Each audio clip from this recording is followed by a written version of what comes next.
पहिली म्हण आहे, घरात एक मत, गावात पद आणि शेतात शेणखत. ही म्हण एकदम खरी आहे. तिला धरून जर आपण चाललो तर आपण 100% सक्सेस आहे, कारण आम्हाला त्याचा आता अनुभव आलेला आहे. आणि ते जर 7-8 जणांना आपण गुलाब लावला, एक छोटी गाडी दररोज किरायाने केली तर दररोज गुलाब आपला नांदेडला जातो. आज गुलाबाचा भाव नांदेडला 300-400 रुपये किलो आहे. मजुरांच्या नावाने बोंबलू नाही, सरकारच्या नावाने बोंबलू नाही. आपल्याला जेवढं होते तेवढं आपण करू. आता निसर्गाचं बिघडून गेलं संतुलन. उघडलं की उघडलं, पडलं की पडलं. बाकी पिकं आता ह्याच्यात टाकणार नाही. म्हणून आपण मार्ग काढून राहिल्याशिवाय आपण जगणार नाही, ही आता गोष्ट पक्की आहे. मित्र हो, बऱ्याच जणांना आता असा प्रश्न पडला असेल की हे तर सभापती माणूस आहे, ह्याला पुरस्कार कस काय दिला, काय कोणतरी फोन केला का आमदारानं खासदारानं? तर ती काय नसून मी त्या सगळ्या धंद्यातून, आता आमची रोज चर्चा आहे, सगळे आपण रोजचे सहकारीच आहे, त्याच्यातून मी आता 95% बाहेर निघालेला माणूस आहे. फक्त शेती आणि शेती. घर मोठं वाडा सोडून आम्ही फार्म हाऊसवर शेतात राहतो सगळे. तुम्ही ह्याच्यातले 50% आलेले.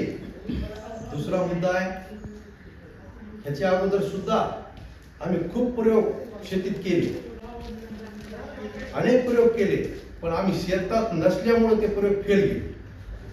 आम्ही घरी 40 एकर जमीन एकत्र कुटुंब पद्धती निर्णय घ्यायचा, डाळिंब लावायचे, हो म्हणायचं, एकदा नाही म्हणायचे, कस तरी करून डाळिंब लावायचं. वडील चुलते म्हणायचे, जाऊ दे त्याचा नाद आहे, 2 एकर होईल ते होईल, म्हणजे होईल ते होईल, म्हणजे ते वाटवा करायला लावायचे. फक्त आपल्याला नाराज करू नये म्हणून ते निर्णय घ्यायचा, पण ते निर्णय आमचे सगळे फेल गेले. त्याच्यामुळे कुठला बी शेतीतला निर्णय घ्यायचा असेल तर माझं एक मत आहे, आता आम्ही यशस्वी झालो नाही त्या मार्गावर आहे. ते तुमचा पहिला सत्कार म्हणजे त्या पंढरपूरला जाताना पाय पडते माणसाची, तसे पंढरपूरला जाताना तुम्ही आमचा सत्कार करून वाट लावले. पण कुठलंही पीक घेते वेळेस सगळ्याच्या विचाराशिवाय ते पीक, तुम्ही बी कर्मचारी जरी आणला, तुम्ही शेतकरी आपले आज कमी आहे, पण घरातले भाऊ बायको मुलगा सगळ्यांना बसून त्या पिकाचा काय म्हणायचं थांब करायचा निर्णय. टमाटर लावायचे का लावायचं, एकानं टमाटर, एकानं वांग, एकानं आलू म्हणलं, गेम फिसकला. पहिली म्हण आहे, घरात एक मत, गावात पद आणि शेतात शेणखत. ही म्हण एकदम खरी आहे. तिला धरून जर आपण चाललो तर आपण 100% सक्सेस आहे, कारण आम्हाला त्याचा आता अनुभव आलेला आहे. गेल्या वर्षी टमाट्याचं पीक आम्हाला निसर्गाच्या सहकार्याने एकदम नंबर 1 झालं.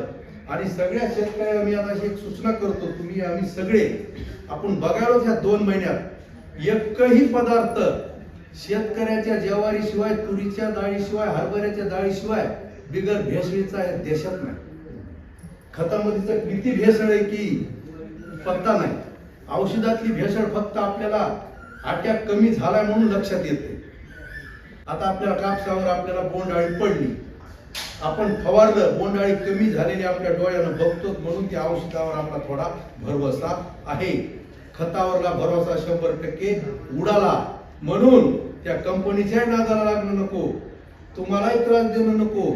आपलं कसं खत घरी तयार करता येईल म्हणून मी आता गावरान गाय हे ते तुम्ही बघता बोर्ड, आमचा गावरान तुपाचा बोर्ड चालू आहे. आता गोकुळ खत कसा तयार होईल आपला आम्ही ते लवकरात लवकर सुरू करणार आहे. आणि शेळी पालन सुरू करणार आहे, कारण 2000, 1500, 3000 खतलय वाढला, हे वाढला, ते वाढला, गर्दा करण्यात आता अर्थ नाही. 10-26 खतात किती राख आहे की किती माती आहे की देवाला माहिती. कुठंच हे प्रश्न आता हँडल होणार नाही. तुकाराम मुंडे साहेबांसारखे 1000 माणसं जरी आले हे धंदा करणार नाही. काड्या दगडावर एक म्हणून आपण करा सोडवण. कोणाच्या नादाला लागायचं नाही, कोणावर नाराज व्हायचं नाही, कोणावर बोंबलायचं नाही. आपल्या शेताला, आपल्या ऊसाला, आपल्या तुरीला आपल्याला कसं काय करता येईल हे आम्ही आमचं ठरविलंय. गोकुळ पद आता मी त्या बीड जिल्ह्याच्या पलीकड मुस्लिमाचा शेतकरी कोणीतरी तुम्हाला माहित आहे, त्याच्याकडे त्या मोठ्या गायी आपल्या ह्याच्या गिर गायी, रजाक पठाण म्हणून शेतकरी, त्याच्याकडे एवढा मोठा मुक्त गोठा आहे. ते आम्ही बघून आलो. त्या पद्धतीने आता आपला मुक्त गोठा करायचा, गांडूळ खत निर्मिती करायची आणि शेतीत आपलं उत्पादन कसं वाढत ही आपण बघायचं. आता दुसरा मुद्दा आहे दादा लाडचं तंत्रज्ञान. कृषी विभाग आपलं KVK 2 वर्षापासून शासनाकडे त्यांचं हे सुरू झालं. शासनानं ते प्रोग्राम अंगीकारला 2 वर्षापासून. पण त्याच्या आधी 4 वर्षापासून मी कार्यक्रम घेतो. तुम्हाला माहिती आहे मी माझ्या स्वखर्चानं आमच्या भागातले सगळे शेतकरी शेतात बोलितो, दादा लाडला बोलितो. फक्त 1 वर्षाच्या कार्यक्रमाला तुमचे KVK वाले आले गेल्या वर्षीच्या. आणि आमच्या भागात कापसाचं उत्पादन कसं वाढत त्याचा प्रयोग आम्ही केला. आता लोकांना सांगायचं काम नाही. 45 दिवसाला खाली फाटे कट करायचे, वरले कट करायचे, कोणाला सांगायचं आता का गरज पडतो. कारण आम्ही ते पूर्ण फिरलो, गावगाव गेलो, गावगाव बैठका घेतल्या, सगळं केलं. आता येणाऱ्या सीझनला एकरी 50 क्विंटल ज्वारी आम्हाला काढायची. आता काय जण म्हणतील हे का गांजावरून आले का दारू पिऊन आले का काय.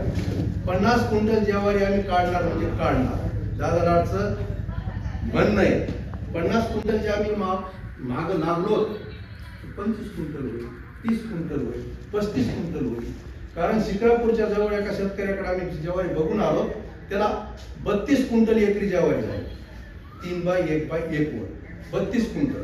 आम्ही सुद्धा ज्वारी लावली, तुम्ही आलतेच बघायला. पण ती ज्वारी सीझन सोडून आम्ही लावली. कारण आमच्याकडे ज्वारी पेरायची पद्धतच नाही. सगळा ऊस केळी बागायची असल्यामुळे ज्वारीचा प्रोग्राम नाही. म्हणून ऊस गेला की ऊस रोटर केलं, त्याच्यावर ड्रीप आतरलं आणि ज्वारी लावली. लेट झालं. जानेवारी महिन्यात ज्वारीची लागवड झाली. जानेवारी महिन्यात ज्वारी एवढाली असती तरी पण 12-13 क्विंटल एकरी ज्वारी निघाली. गेल्या वर्षी प्रयोग केला 3x1 लावायचा. कम्प्लीट 12 गुंठेच रान मोजून ड्रीपवर ज्वारी लागवड केली. 20-22 दिवस एवढी थंडी पडली, ज्वारीचं जर्मिनेशन झालं. आता आमची चर्चा झाली प्रत्येक वेळेस.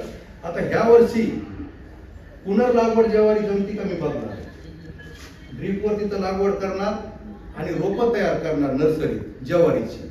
जिथं जिथं तूट होईल तिथं तिथं ती ज्वारी लावणार आणि 30 ते 35 क्विंटल एकरी ज्वारी काढणार म्हणजे काढणार. ही गोष्ट आम्ही फायनल केलेली. दादाचं म्हणणं तर 50 क्विंटल काढल्याशिवाय मरायचंच नाही म्हणते तुमच्या सोया. पण आता बघू आम्ही 30-35 क्विंटल ही ज्वारी आम्ही काढणार आहे. असे काही 4-5 मुद्दे. आता फुलशेतीच्या बाबतीत बोलायचं जर झालं तर प्रत्येक गावातल्या आमच्या रोज भेटी होतात. सगळ्याला म्हणालो 10 गुंठे 5 गुंठे 20 गुंठे फुल लावा, गुलाब लावा, कोणी तयार होईल. आता माझा दररोज गुलाब ग्रांखेड मार्केटला येते. ग्रांखेड मार्केट पुरता मी लावलाय. दररोज 10-12 किलो इथे गुलाब येते. 15 किलो झाला तर ते फुलवाला म्हणते आणू नका, कारण इथं विक्री होत नाही. आणि ते जर 7-8 जणांना आपण गुलाब लावला, एक छोटी गाडी दररोजच्या दररोज किरायाने केली तर दररोज गुलाब आपला नांदेडला जातो. आज गुलाबाचा भाव नांदेडला 300-400 रुपये किलो आहे. इथं 100 रुपये किलो आहे आमचा वाढवा. कधी कमी होईल कधी जास्त होईल, पण आपल्याला 200 रुपये किलो गुलाबाचा भाव 101% पडतंय नांदेड मार्केटला. म्हणून मी आता सुद्धा कालपर्वा गुलाबाची लागवड केली. मी एकटा बी 2 एकर गुलाब लावीन हो, पण गुलाब तोडणं झाला पाहिजे. ते काय आंबा नाही खटखट तोडायला किंवा ऊस नाही तोडायला. एक तर 5च्या नंतर तोडावं लागते, नसलं तर सकाळी 5:30ला तोडावं लागतं. 5:30ला आमची दिनचर्या असते सगळीच. नवरा बायको मुलगा. एक मुलगा वाड्यात राहते. सकाळी 7ला आमचा गुलाब गंगाखेडला येतो. ही गोष्ट खरी आहे. आता अजून डबल लावलाय. आता म्हणून कोणी भेटले तर भेटले, नाही भेटले आपण नांदेड सुरू करावं. म्हणून तुम्हाला विनंती करतो, अजून कोणी भेटते का बघा. 20 गुंठे गुलाबाची जर आपण लागवड केली तर दररोज आपला गुलाब गणपतीचे 10 दिवस, नवरात्रीचे 10 दिवस, लग्न सराई कंप्लीट 200-300 रुपये किलो जातात. कुठलीच अडचण नाही. आता आमच्या 12 गुंठे गुलाबामध्ये किती निघाला मुकुंद? 5 टन आतापर्यंत. 5 टन गुलाब 1.5 वर्षामध्ये. येणाऱ्या ऑक्टोबर मध्ये त्याला 2 वर्ष होतात. येणाऱ्या दिवाळीला 2 वर्ष होतात लावून. 2 वर्ष झाले नाही. 100 रुपये किलोनं त्याचे किती पैसे झाले बघा. पुन्हा चिलर चालर विकल्याला वेळ ती रोजच्या रोज नोंद येते. म्हणून फुल शेतीकडे आपण लवकरात लवकर सुरू करावं. हे बगीचे पिकं कमी करावं. मजुराच्या नावानेही बोंबलू नाही, सरकारच्या नावानेही बोंबलू नाही. आपल्याला जेवढं होते तेवढं आपण करू. दुसरा मुद्दा आहे, जेवढे आम्ही पिकं घेतलेत आम्ही आमच्या स्वतःनं हातानं त्याचा आम्ही यूट्यूब चॅनल तयार केलं यूट्यूब. दुसरा ते आता निलगिरीचा विषय आताच आपला झाला. 5 एकर साहेब आमच्याकडे निलगिरी आहे. कागदाच्या कारखान्याला ती आम्ही आता पुढच्या वर्षी देणार आहे तेलंगणामध्ये. एका एकरमध्ये निलगिरीची 1100 झाडं बसली. आज त्याची उंची 30-35 फूट आहे. दाखवला याला व्हिडिओ कालचा काढलेला.